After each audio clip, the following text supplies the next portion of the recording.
Di dunia ini, apakah kita hanya memiliki satu kehidupan saja? Tidak, kita mengalami beberapa kehidupan. Di lingkaran kehidupan ini, ada orang yang hidup bahagia, ada orang yang hidup menderita, ada orang yang hidup kaya raya, dan ada pula orang yang hidup dalam kemiskinan.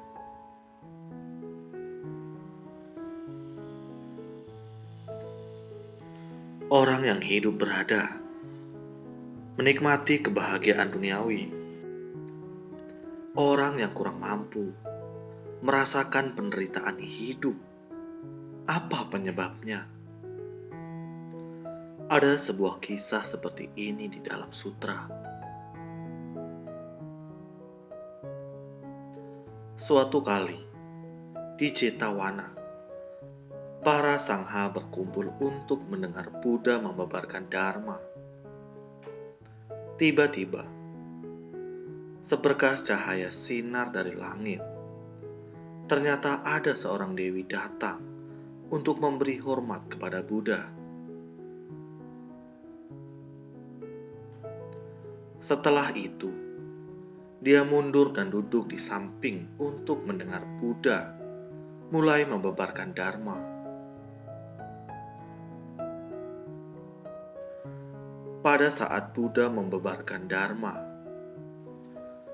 dewi itu kembali datang ke hadapan Buddha untuk memberi sujud dengan penuh hormat, sekaligus berterima kasih kepada Buddha.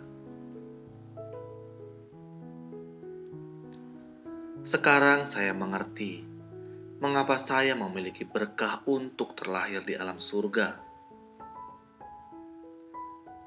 Ajaran engkaulah yang membuat saya dapat terlahir di alam surga.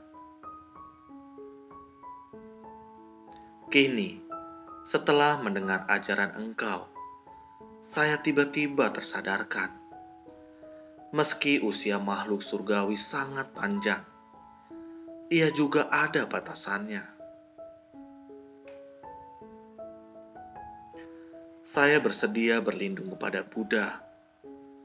Saya berharap dapat mendengar Dharma setiap saat. Semua orang merasa sangat heran. Buddha pun bercerita demikian.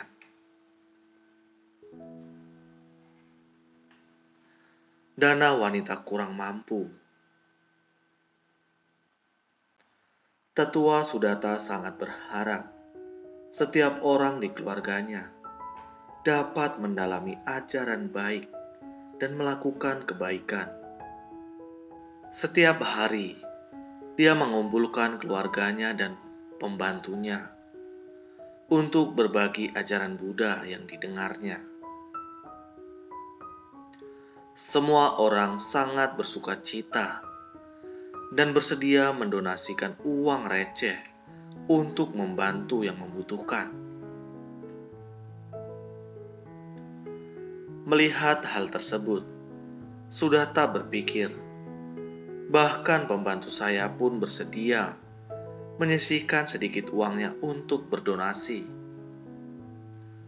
Mereka bersedia mendonasikan sedikit uang dari hasil jeripaya mereka demi membantu orang lain. Jika demikian, saya yakin saya dapat mengajak semua orang untuk memberi persembahan kepada Buddha. Sudata pun memberitahu hal ini kepada raja. Raja pun menyetujuinya. Seorang petugas memukul genderang dan mengumumkan bahwa 7 hari kemudian, Sudata ingin mengundang semua orang untuk memberi persembahan kepada Buddha dan Sangha.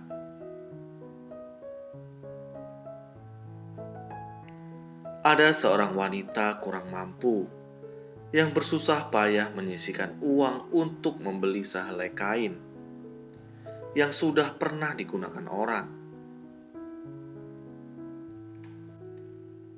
Dia berharap dapat menghangatkan tubuh dengan kain itu pada saat musim hujan. Meski kain itu sudah pernah digunakan dengan sangat murah, tetapi ia adalah benda bagus yang pernah dimilikinya. Dia membawa kain itu untuk bertemu dengan Sudata.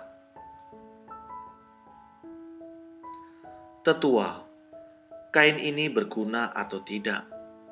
Apakah boleh saya mempersembahkan kain ini dengan tulus kepada Buddha?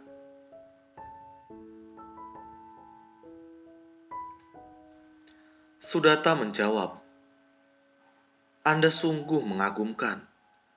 Meski hidup kekurangan, tetapi Anda juga bersedia berdana.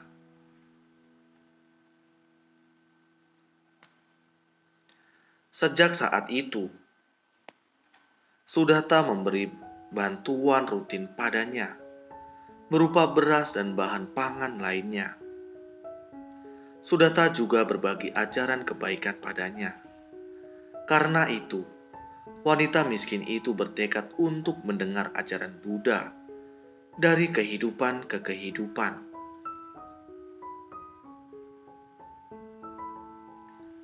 Dengan tekad yang murni itu, dia terlahir di alam surga setelah meninggal dunia.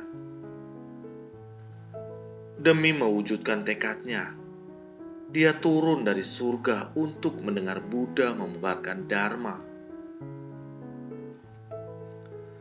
Buddha menceritakan kisah ini agar para sangha tak merasa heran. Para sangha bertanya-tanya, mengapa ada dewi yang tiba-tiba turun dari surga untuk mendengarkan ajaran Buddha. Buddha lalu menceritakan kepada mereka apa yang dilakukan oleh Sudata belasan tahun yang lalu. Untuk meringankan penderitaan sesama dan berbagi ajaran Buddha dengan semua orang. Inilah harapan Sudata. Karena harapan Sudata, wanita miskin itu terinspirasi untuk berdana dan memperoleh manfaat dari dananya. Inilah prinsip kebenaran pada masa Buddha hidup. Kini, lebih dari 2000 tahun kemudian, prinsip kebenarannya masih sama.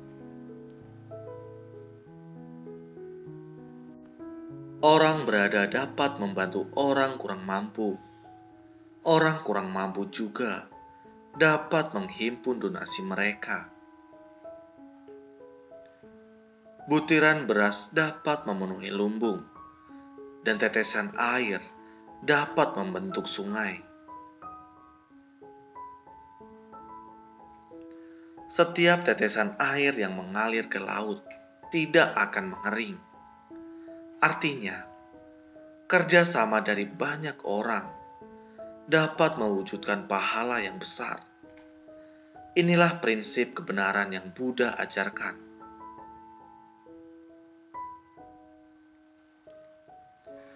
Kini kita harus mendukung orang-orang untuk berbuat kebajikan.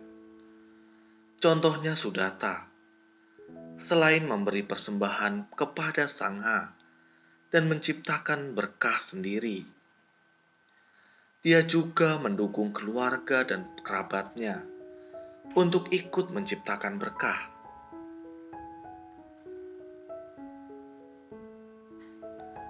Saat melihat keluarganya dan pembantunya mendonasikan uang dengan sukacita, dia teringat pada semua warga di kota. Dia berpikir, orang yang hidup kurang mampu juga berkesempatan untuk memberi persembahan dan mendengar ajaran Buddha. Demikianlah semakin lama, semakin banyak orang yang terinspirasi untuk memberi persembahan kepada Buddha dan Sangha, serta menciptakan berkah.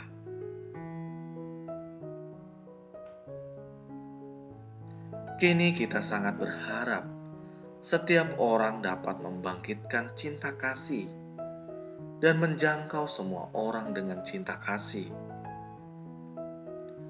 Dengan begitu, orang yang menderita dapat memperoleh bantuan, dan orang yang hidup berada dapat memperoleh sukacita.